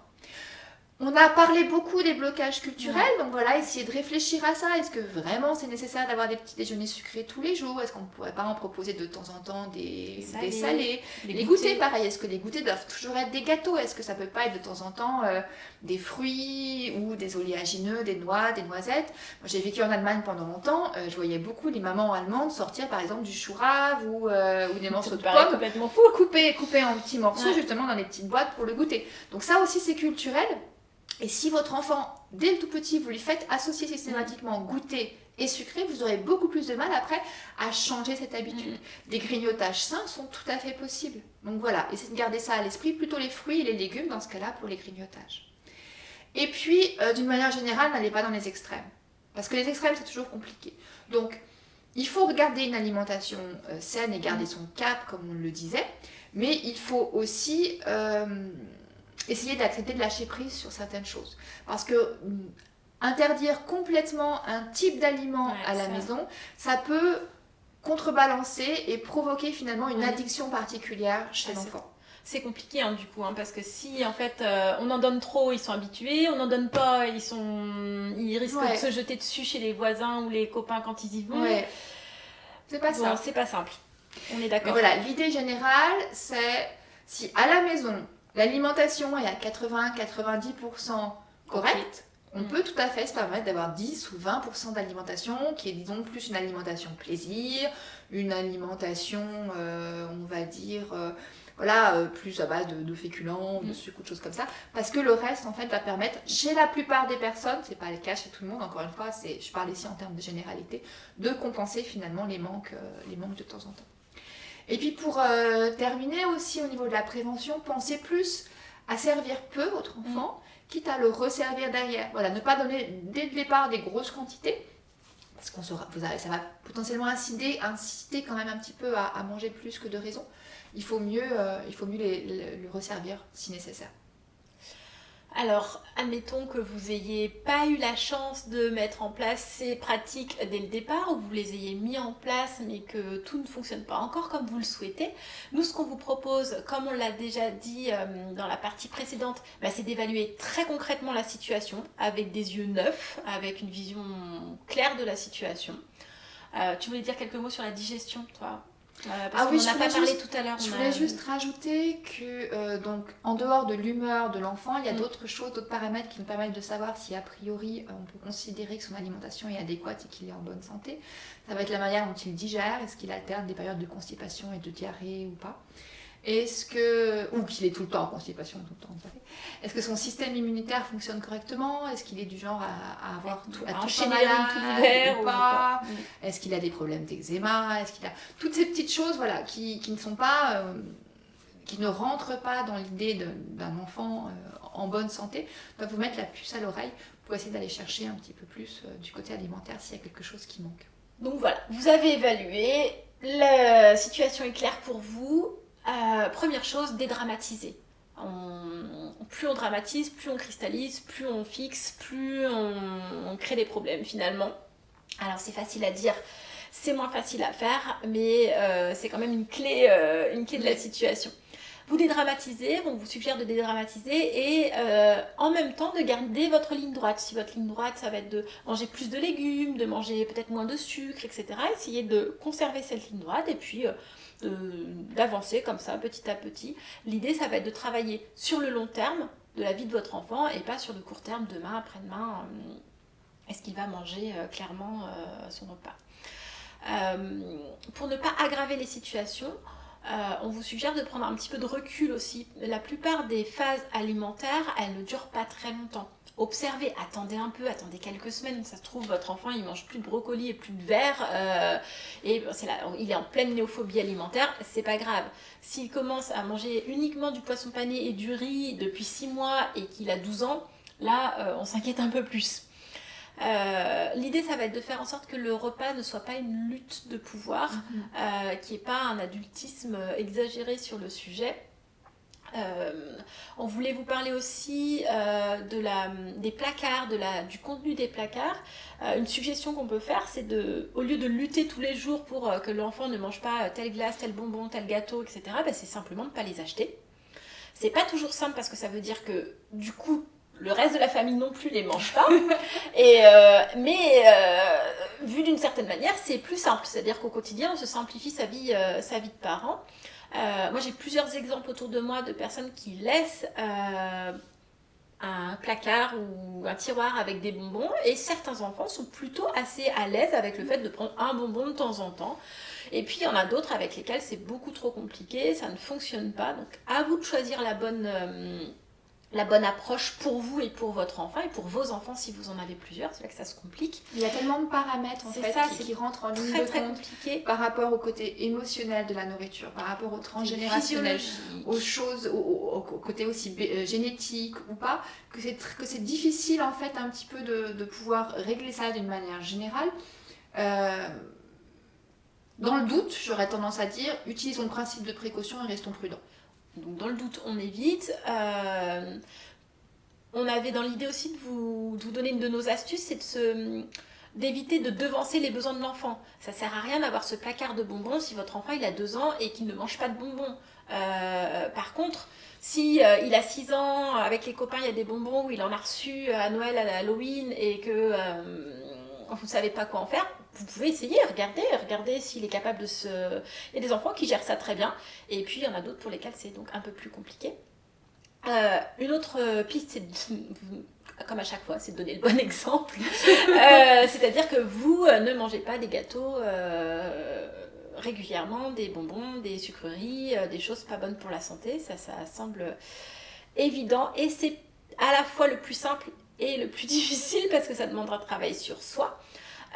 Une autre option, c'est d'avoir toujours quelque chose dans le frigo de sain, dans le frigo ou dans les placards, pour remplacer un plat que l'enfant ne voudrait pas manger. Voilà, il ne veut pas de la ratatouille que vous avez préparée amoureusement, et bien s'il va chipper une endive, un morceau de carotte pour manger, c'est pas un problème. S'il commence à prendre un morceau de pizza toute faite, ben voilà, on n'est plus dans le même équilibre. Donc Avoir l'intérêt d'avoir des placards qui sont à peu près remplis de choses saines. Okay. Et puis, je ne sais plus le dernier point. On voulait parler de l'importance de manger dans le calme. Ah oui, en fait. et de bien mastiquer, de prendre le temps, parce que le cerveau met du temps à comprendre que il est rassasié.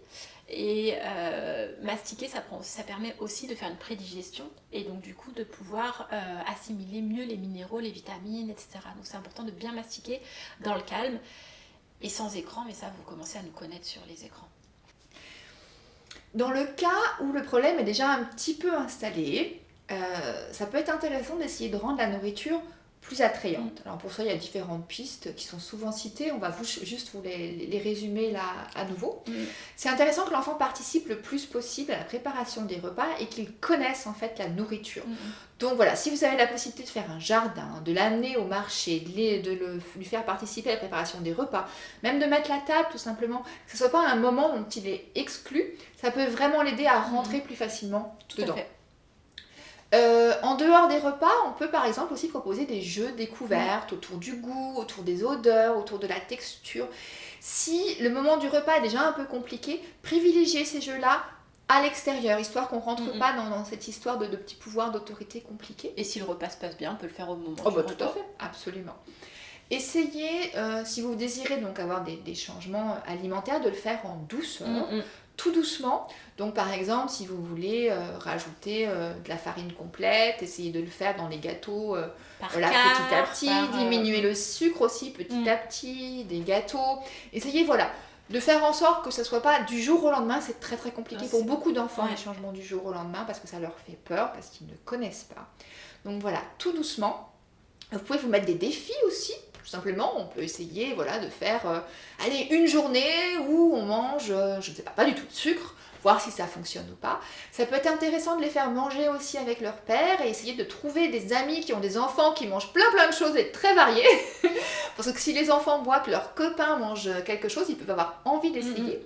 Aller au restaurant aussi, en fait changer de cadre et de lieu. Ça va vraiment aider à avoir un rapport différent à la nourriture. Les pique-niques aussi, exactement, ça marche les bien. pique-niques. Nous, ce qu'on fait très souvent, et ce que je conseille souvent en consultation aussi, pour essayer d'amener l'enfant à manger quelque chose de différent, mais de manière ludique, c'est de faire des voyages vers d'autres pays. Vous choisissez par exemple un pays par mois, vous vous intéressez un petit peu au pays, vous le découvrez, et puis vous faites quelques repas où vous mettez de la musique, vous vous déguisez, et puis vous mangez des plats que vous avez préparés ensemble du pays. Et peut-être que les enfants seront plus à même à ce moment-là de tester d'avoir de envie nouveaux de goûts. goûter. Exactement. C'est pas dit qu'ils aiment. Non, c'est pas dit, mais voilà, c'est une au moins, proposition. c'est chouette. Et puis, donc, comme c'est un cadre différent, ça peut vraiment marcher, ça marche assez souvent. Ce qu'on peut faire aussi, c'est essayer de trouver des repas un petit peu plus sympas. Alors pareil, encore une fois, on change de cadre, on fait des pique-niques, etc. Alléger les règles autour du repas aussi. Évidemment, voyez ce qui correspond à vous ou pas, ce qui sont des automatismes de la société, ou si vraiment c'est quelque chose qui vous tient à cœur. Mais voilà, est-ce que c'est vraiment aussi important qu'un enfant ne se lève pas du tout de table? Est-ce que c'est vraiment si important que ça que l'enfant mange des tout petits avec ses couverts ou pas? Réfléchissez à ça parce que ça crée une tension et une ambiance générale autour du repas, qui peut avoir une influence sur la nourriture. Ensuite, essayez de laisser les enfants aussi choisir les menus pour qu'ils puissent retrouver un petit peu de pouvoir dans tout ça. Alors vous pouvez par exemple, si vous désirez, avoir une liste de repas qui sont acceptables pour vous et l'enfant choisit dans ses 10, 20 plats celui qu'il va vouloir manger tel jour de la semaine. Quand ils sont plus grands, moi je propose aussi aux parents souvent de leur dire ok, vous allez dire oui au plat qui sera proposé, mais vous donnez vos conditions avant. Que le repas soit à moitié composé de légumes, qu'il n'y ait pas plus de X choses, qu'il y ait un tel budget. Pour les un peu plus grands, ça peut être intéressant du coup de choisir comme ça. Ouais. Et ça leur permet d'être créatifs et de retrouver du pouvoir aussi. Exactement. Et ça, c'est important. Pensez aussi, si l'enfant a un problème avec un type d'aliment particulier, à le tester sous d'autres formes. Parce que comme on l'a dit, les textures sont vraiment importantes. Certains enfants vont manger que du cru, d'autres que du cuit. Donc essayez des cuissons différentes. Essayez de cacher les aliments, essayez des aliments beaucoup plus simples. Parfois certains ont des problèmes avec les aliments compliqués, les plats de type ratatouille. Il y a plein de choses. Alors qu'ils mangeraient par exemple la courgette toute seule, mais ils refusent de la manger dans la ratatouille. Donc soyez créatifs, essayez plein de choses, proposez plein de formes différentes. Pensez à mettre des herbes, des épices pour changer les goûts, parce que aussi ça a un intérêt alimentaire, parce que c'est antioxydant et inflammatoire, mais aussi parce que ça va modifier le goût. Pensez à des couleurs, pensez aussi à toutes les sauces, les petites sauces santé et les dips qui peuvent permettre de croquer des légumes et de les tremper dedans. C'est facile, c'est rapide et c'est un côté ludique. Et puis le dernier point par rapport à ça, ça va être d'essayer par exemple de combler un petit peu des carences éventuelles pendant un temps. Alors soit par des compléments alimentaires, soit par des jus de légumes, soit par ce qu'on appelle les super aliments, comme par exemple les germes de blé, la levure de bière, les graines germées, les baies de goji, etc. Ça ne fera pas en sorte que votre enfant sera en parfaite santé si vraiment il ne mange que du poisson pané et des pâtes tous les jours, mais c'est un moindre mal, on va dire. En attendant de trouver mieux, parce que c'est pas une fin en soi. En attendant de trouver une solution autre. Et dans ce cas-là, très souvent, c'est vraiment intéressant de travailler sur le microbiote avec un naturopathe. On a aussi listé tout un nombre de facteurs du monde extérieur qui empêchent les enfants de manger correctement et sur lequel vous pouvez avoir une forme de pouvoir.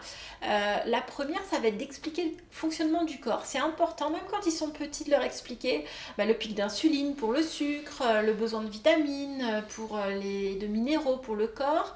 Il y a cette fameuse émission qu'on connaît tous, c'est Il était une fois la vie, qui explique un petit peu le mécanisme, qui est assez bien faite, les enfants l'aiment bien.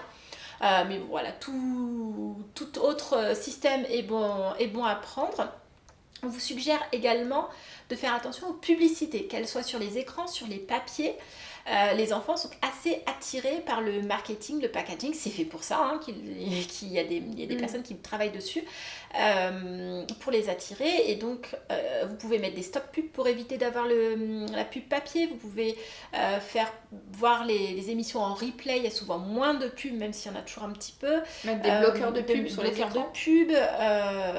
Donc voilà, vous pouvez avoir une action pour limiter, et on se rend compte que les enfants qui voient moins de pubs sont quand même un peu moins attirés que les autres sur les choses habituelles, attractives pour les enfants. Vous pouvez également les sensibiliser à l'écologie, parce que de fait, si vous achetez des paquets à outrance, suremballés sur suremballés, avec de l'huile de palme, etc., on n'est pas dans une dimension écologique. Et si c'est votre manière de fonctionner, si c'est un de vos moteurs, l'écologie, ça peut être intéressant d'en parler avec eux. Alors, on a échangé toutes les deux tout à l'heure, parce que moi je trouve que dans certains courants de la parentalité bienveillante, on va vous dire « Ah oui, mais alors attendez là, parce que là vous faites de l'adultisme, vous êtes en train d'influencer vos enfants. » Eh ben oui, concrètement, je crois qu'on influence de fait nos enfants par la manière dont on vit, clairement. On les influence en étant bienveillants, puisqu'on n'est pas, on va pas leur crier dessus, ou on évite, on les influence en étant écologique ou écologiste ou autre. Par contre, là où on va faire attention, c'est faire attention à la manière dont eux vont réagir, on va faire attention à peut-être modifier certaines de nos pratiques pour prendre en compte leurs besoins, etc. Mais n'empêche que les enfants vivent chez nous et de fait, il serait illusoire de penser qu'on n'a pas d'influence sur eux et qu'on les laisse grandir comme ça ex nihilo. C'est pas possible. Donc une solution qui permet en fait d'allier les deux, de sensibiliser à l'écologie et d'éviter les pubs, ça va être aussi de choisir où est-ce qu'on va faire nos courses avec nos enfants. C'est plus facile d'avoir ces démarches en allant dans un petit magasin bio ou au marché ou chez un petit producteur que dans une grande surface. La grande surface, c'est une mine à marketing et les enfants sont forcément attirés par les 3/4 du magasin, à savoir les 3/4 qui ne sont pas bons pour leur santé. Une autre grosse influence, et pas des moindres, ça va être tout le monde extérieur dans lequel ils vont pouvoir manger, la cantine, la nounou, les amis, etc. Et là, il y a multitude d'actions que vous pouvez faire. Vous pouvez en parler, discuter, échanger pour faire bouger les choses, que ce soit à la cantine ou chez la nourrice.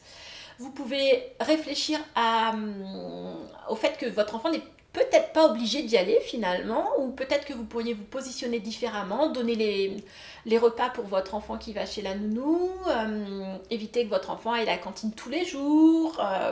Voilà, il y a peut-être des adaptations qui peuvent être faites de manière à ce qu'ils ne soient pas confrontés en permanence à cette situation.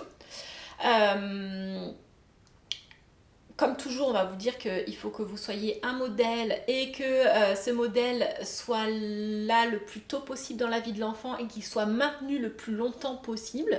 C'est important pour qu'il y revienne. Moi, je vois souvent, par exemple, en consultation, quand j'ai des personnes qui viennent me voir, je ne sais pas si vous savez comment se déroule une consultation de naturopathie, mais en fait, on demande aux gens de nous retracer un peu toute leur vie, ça dure un moment. Et je m'aperçois que les personnes qui ont connu d'autres choses, d'autres modes d'alimentation, dans l'enfance qui était beaucoup plus équilibrée, ont bien plus de facilité à y revenir plus tard, et j'ai plus de mal à suivre les personnes sur vraiment des mois entiers qui au contraire n'ont jamais connu autre chose que la malbouffe. C'est plus compliqué pour eux, donc c'est vraiment une chance que vous offrez à vos enfants dès maintenant pour pouvoir après être capable de prendre en charge des maladies, des pathologies éventuelles plus tard à l'âge adulte. Il y a aussi une histoire derrière ces besoins d'acheter ou de vous faire acheter, de manger des aliments assez packagés. C'est un besoin d'appartenance. Ah oui. Besoin d'appartenance, c'est un des besoins fondamentaux de l'être humain.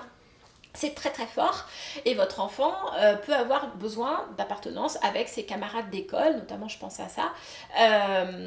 Et ça peut cacher différentes choses. Donc ce besoin d'appartenance, il est normal, il est sain, il est tout à fait...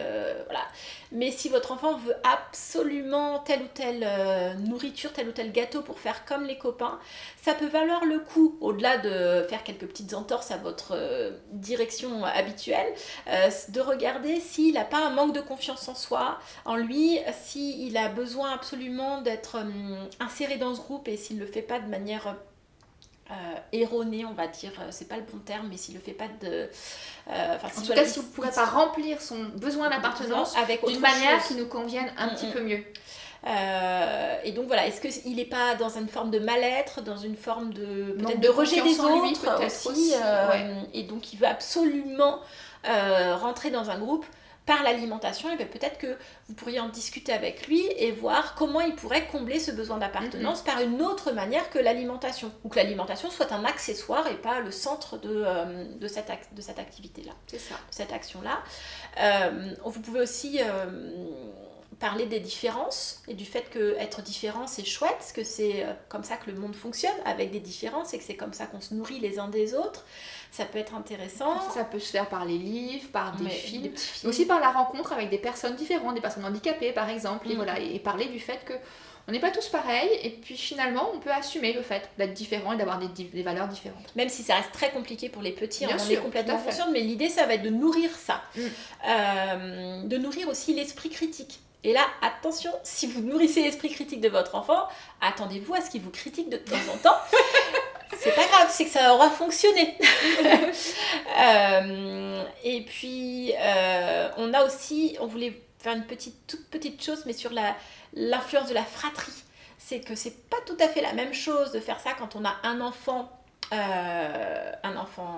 seul, ou quand on a une fratrie plus ou moins grande, et si l'aîné n'a pas une alimentation correcte, ben c'est compliqué de faire suivre en tout cas c'est plus compliqué de faire suivre l'alimentation correcte aux plus jeunes.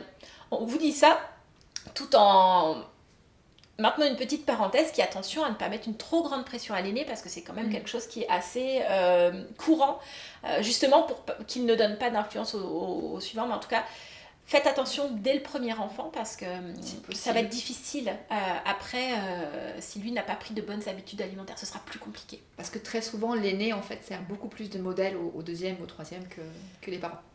Malheureusement.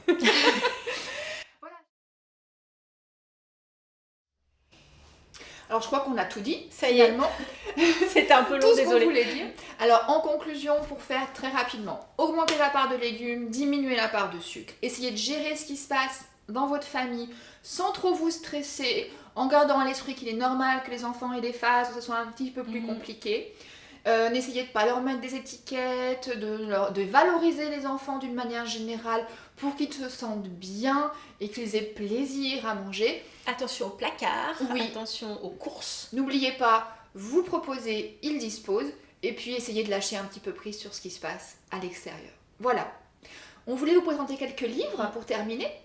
Alors, des livres dont on a parlé pendant la vidéo, mais qu'on aime beaucoup, donc on voulait les représenter.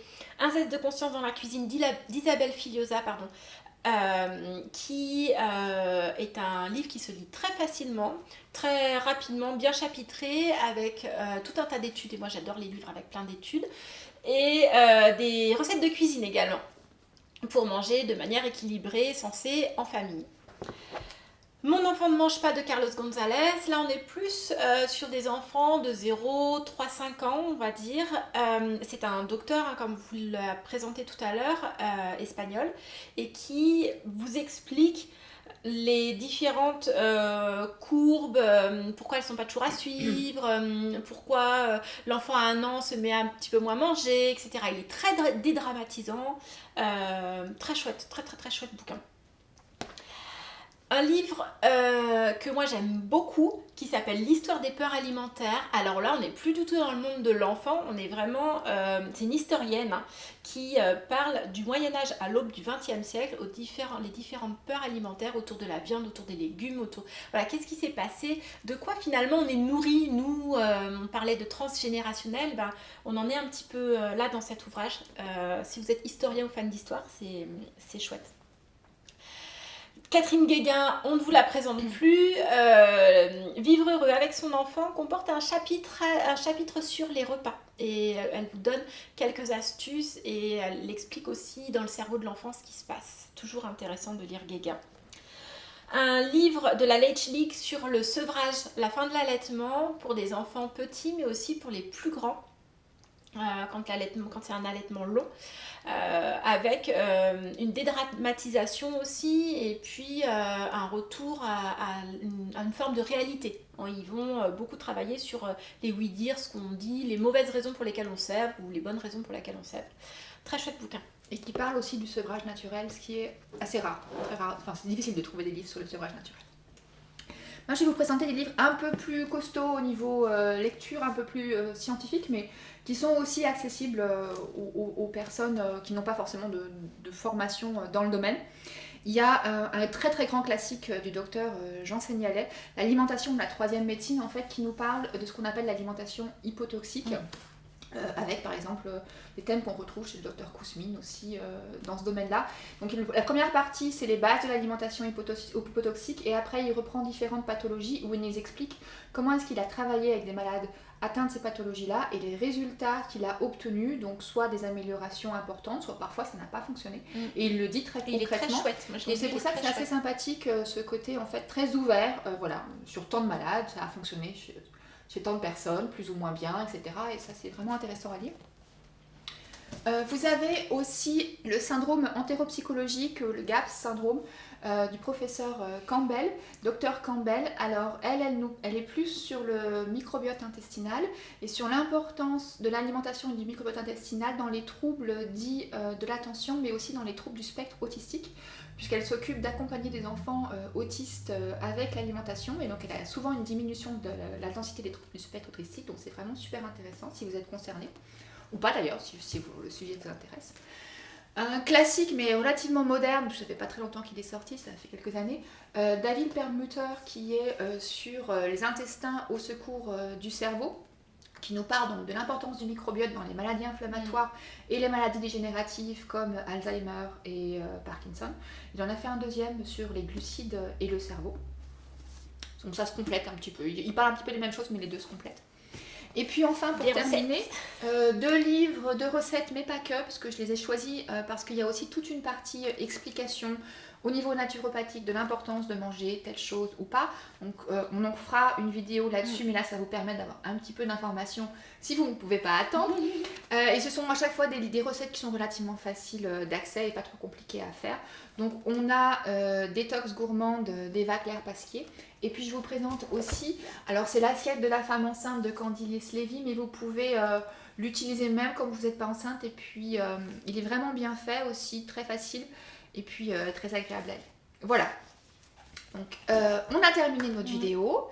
Si vous souhaitez en savoir plus, n'hésitez pas à aller sur notre site, vous trouverez nos petits documents bonus qui vont permettre un mini coaching d'1 semaine pour travailler un petit peu plus sur les repas et sur la galère des repas. D'autres références bibliographiques aussi. Exactement, vous retrouverez toutes les références sur nos sites. N'hésitez pas à vous abonner et à liker nos vidéos et à les partager donc sur notre site Facebook, c'est encore loin la mer, sur le site éponyme YouTube, sur notre site internet. Et puis si vous avez besoin d'un travail plus individualisé, n'hésitez pas à nous contacter, soit Anne sur Happy Ménagerie, soit moi sur Famille Naturo, que ce soit pour un travail de consultation en parentalité ou pour mon cas pour un travail en naturopathie, mais de toute façon en parentalité je vous parle toujours de naturopathie. Alimentation, je sais pas complètement différencier les deux. Et voilà. Si vous avez besoin, vous avez envie de nous faire des commentaires, nous dire si la vidéo vous a plu, si elle ne vous a pas plu, ou de nous demander de prochains sujets pour les autres vidéos, n'hésitez pas, en dessous de la vidéo YouTube ou Facebook, on regardera les deux, à nous donner, à vous faire part de vos suggestions, c'est plus clair, en fatigue. Voilà, nous vous souhaitons une excellente journée, prenez soin de vous et à bientôt.